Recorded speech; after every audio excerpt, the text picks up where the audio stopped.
বিসমিল্লাহির রহমানির রহিম ইয়াসিন। মাইসার বলকির কাছে, মাজারের কাছে এখন বলেন সন্তান দিতে পারে কে? আরো ধরে বলেন, আল্লাহ ছাড়া কারো কাছে সন্তান চাওয়া যাবে না। আজকে বাংলাদেশে কাদের বিরুদ্ধে কথা বলবেন? এই বাংলাদেশে কিছু বক্তা আছে, এই বক্তাগুলোই মানুষদেরকে শিরিক শিখায়, বিদআত শিখায়।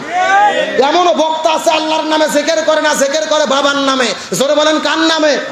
দয়াল বাবা, কেল্লা বাবা, ফতে বাবা, গরিব বাবা, মিসকিন বাবা, আলু বাবা, পুটল বাবা, মুলো বাবা, ওরেব বাবা। এ আছে না নাই? এগুলো জিকিরের ট্রেনিং দেয় বাংলাদেশের প্রধান ভণ্ড মুফতি গিয়াসউদ্দিন তাহেরি। এ কথা কর না কে? আমার তো মনে বলে আর নামের আগে থেকে মৌলানার মুফতিকে কাটে দেওয়া দরকার। আর জিকির কি? আমি কার লাগি সাজাইলাম কুঞ্জ যত্ন করে, আমি কার লাগি সাজাইলাম কুঞ্জ যত্ন করে। তুমি আইলা না, আইলা না গো মুর্শিদ, আইলা না, আইলা না গো রিজভি বাবা আমার ভাঙা ভবরে। আমি কার লাগি সাজাইলাম কুঞ্জ যত্ন করে। কথা কোন, কথা কোন? মদিনার গোলামি আমায় দেই জালালি মোরে, মদিনার গোলামি আমায় দেইও মাশাআল্লাহ। এ আছে না নাই? যারা জিকির করে বাবার নামে, কেল্লা বাবা, ফতে বাবা, গরিব বাবা, মিসকিন বাবা, চিৎকার করে বলেন জিকির হবে কার নামে? আল্লাহর নামে। আল্লাহ বলছেন ফাজকুরুনি আযকুরুকুম, তোমরা আমার জিকির করো, আমি আল্লাহও তোমাদের জিকির করব। সুবহানাল্লাহ বলেন। হাদিসের মধ্যে এসেছে চারটা শব্দ ছাড়া জিকির করা জায়েজ নাই। সহি শব্দে চারটা জিকির, সুবহানাল্লাহ, আলহামদুলিল্লাহ, লা ইলাহা ইল্লাল্লাহ, আল্লাহু আকবার। এই চারটা শব্দ ছাড়া যেই বক্তাগুলো জিকির করে এরা সুন্নাতে জিকির করে না, এরাই হলো ভণ্ডদের দালাল। এরকম ভণ্ড আছে না নাই? আর ওই গিয়াসউদ্দিন তাহেরি আলেমদের বিরুদ্ধে ফতোয়া দেয়, শাইখ আহমদুল্লাহর বিরুদ্ধে কাফের বলে ফতোয়া দেয়, অথচ নিজেই গান গাইতে যায় কাফের হয়ে যায়। গত 4 বছর আগে গান গিয়েছিল, আল্লাহর ধন রসুলকে দিয়ে আল্লাহ গেল গায়েব হয়ে। নাউজুবিল্লাহ বলবেন না? আর রসুলের ধন খাজাই পাইয়া শুয়ে আছে আজমিরেতে, কেউ ফেরে না খালি হাতে খাজা বাবার দরবার থেকে। এ নাউজুবিল্লাহ কোন? কত মারাত্মক কথা দেখেন, বলতেছে আল্লাহর ধন রসুলকে দিয়ে আল্লাহ গেছে গায়েব হয়ে। মানে আল্লাহর যত সম্পদ ছিল নবীকে দিয়ে আল্লাহ গায়েব হয়ে গেল। আল্লাহ নাই, আল্লাহর ক্ষমতা নাই, রসুলের ক্ষমতা নাই, ক্ষমতা খাজা বাবার। যার যা লাগে খাজা বাবার কাছে যাও। এমন কথা বললে কি ইমান থাকে? জোরে কোন ইমান থাকে? আমার তো মনে বলে বাংলাদেশ যদি ইসলামী রাষ্ট্র হতো, কোরআন হাদিসের আইন থাকতো, এই শিরকি গান গাওয়ার কারণে ওই ভণ্ড তাহেরিকে 24 ঘন্টার মধ্যে গ্রেফতার করে দৃষ্টান্তমূলক শাস্তি দেওয়া হতো। এ বলে আল্লাহর ধন রসুলকে দিয়ে আল্লাহ কাছে গায়েব হইয়া।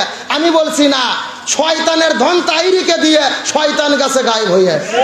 কি বলবো আমি? একটু বলবো না? রাগ করতেছে? কতক্ষণ বলবো?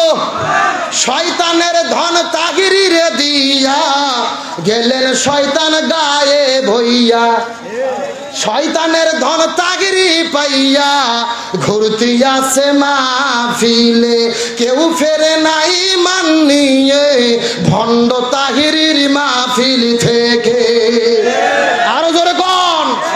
এই সমস্ত আলেমদের বক্তাদের ওয়াজে গেলে মানুষ ইমান থাকতে বেশি হবে, এদের মাহফিলে গেলে আরো ইমান মানুষ হারা হয়ে যাবে।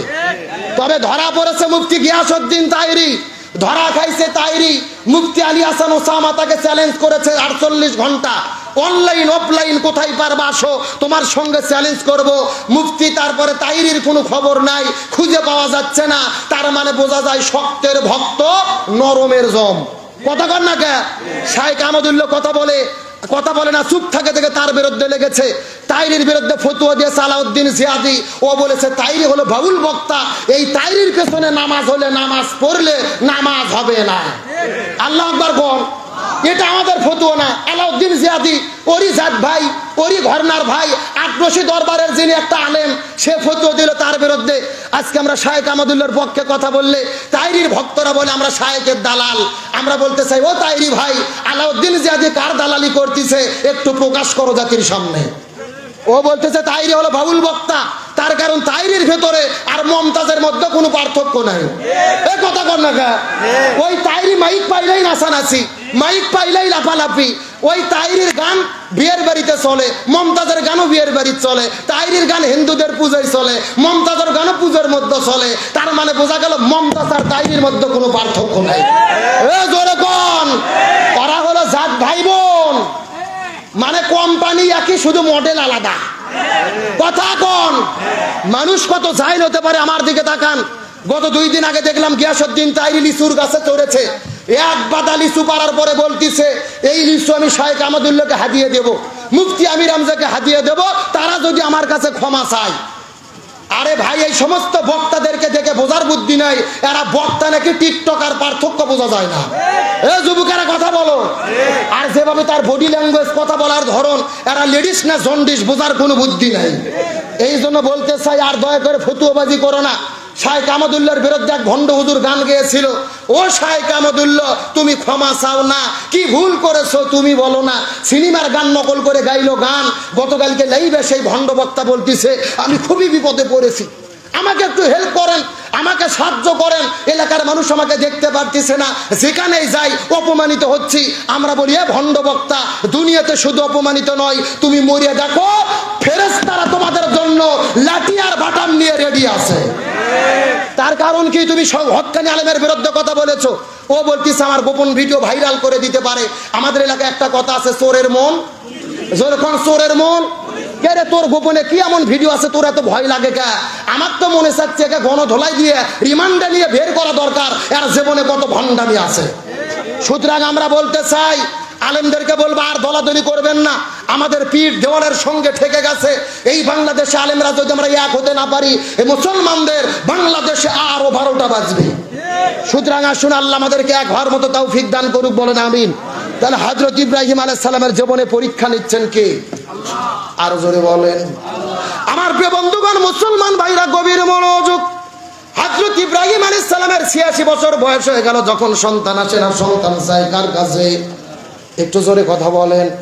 এ পেছন থেকে ভাইরা কথা বলেন, সন্তান চাই কার কাছে? তার মানে আমাদেরও যদি সন্তান হয়, সন্তান চাবো কার কাছে? হযরত ইব্রাহিম আলাইহিস সালাম যখন আল্লাহর কাছে ফরিয়াদ করে বলেন রব্বি হাবলি মিনাস সলিহিন, হে আল্লাহ আপনি আমাকে নেককার সন্তান দেন। আল্লাহ বলেন ফাবাশশারনাহু বিগুলামিন হালিম, আমি আপনাকে একটা নেককার সবুরকার সুন্দর একটা ভদ্রকে ঈমানদার তাকওয়া সন্তানের সুসংবাদ দিলাম, যেই সন্তানের নাম হলো ইসমাইল। জোরে কোন সুবহানাল্লাহ। হযরত ইসমাইল আলাইহিস সালাম পৃথিবীতে আগমন করার পরে এতক্ষণ পর্যন্ত আনন্দ করে করে মজা করে করে অনেক আলোচনা আপনাদের মধ্যে শুনেছি। এ বগুড়া দুপচাচিয়া কালুর মুসলমান গভীর মনোযোগ।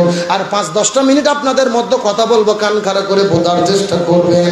হযরত ইব্রাহিম আলাইহিস সালাম যখন পৃথিবীতে, হযরত ইসমাইল আলাইহিস সালাম যখন পৃথিবীতে আগমন করলেন, চলতে চলতে যখন বয়স বেড়ে গেল, ইসমাইলের বয়স যখন 9 বছর পরিমাণ হতে পারে, তাফসীরের মধ্যে এসেছে, যখন ইসমাইল আলাইহিস সালাম হেঁটে বাড়ানোর বয়সে যখন উপনীত হয়ে গেল, একদিন আল্লাহ তাআলা ইব্রাহিমকে স্বপ্নের মতো দেখায়া দিল, হে ইব্রাহিম তুমি আল্লাহর জন্য তোমার প্রিয় বস্তুকে কুরবানি করে দাও।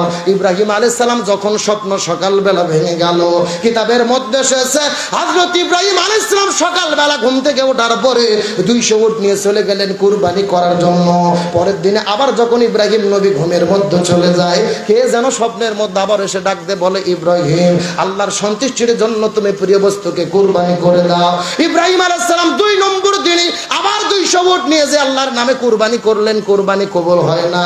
পরের দিনে রাতের বেলা স্বপ্নের মধ্যে আবার আল্লাহ জানাই দিল, হে ইব্রাহিম তোমার প্রিয় বস্তুকে কুরবানি করে দাও। ইব্রাহিম আলাইহিস সালাম মনে মনে টেনশনের মধ্যে পড়ে গেল। 1 নয় 2 নয় 3 দিন ধরে 200 টাকার উট কুরবানি দিল, তারপর আল্লাহ তাআলা কুরবানি কবুল করলো না।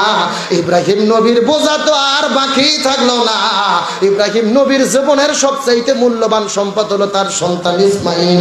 86 বছর বয়সে আল্লাহর কাছে প্রার্থনা করে গ্রহণ করেছিল। ইব্রাহিম আলাইহিস সালাম স্বপ্নের মধ্য থেকে ওঠার পরে মনে মনে পরিকল্পনা